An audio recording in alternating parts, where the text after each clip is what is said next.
10वी आणि 12वीच्या परीक्षांचे वेळापत्रक जाहीर. SSC, HSC board exam timetable.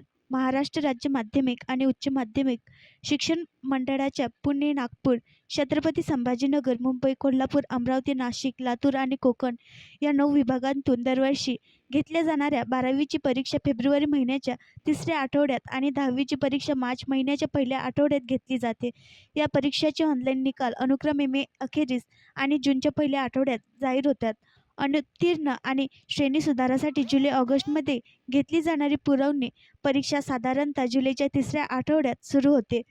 विद्यार्थ्यांचे पुढील शैक्षणिक वर्ष वेळेवर सुरू होणे, व्यावसायिक अभ्यासक्रमांच्या प्रवेश परीक्षांसाठी पुरेसा वेळ मिळणे आणि पुरवणी परीक्षांचे निकाल लवकर जाहीर होणे या सर्व गोष्टी लक्षात घेऊन 2025 साली फेब्रुवारी-मार्चमध्ये होणारी 12वी आणि 10वीची परीक्षा नेहमीपेक्षा 8 ते 10 दिवस आधी घेण्याचा मंडळाचा विचार आहे. यासाठी लेखी प्रात्यक्षिक आणि इतर परीक्षा नियोजित तारखांना घेण्यात येणार आहेत. आणखी नवीन व्हिडिओ पाहण्यासाठी आमच्या देशमुख एक्सप्रेस न्यूज चॅनलला सबस्क्राईब करा, लाईक करा आणि शेअर करा.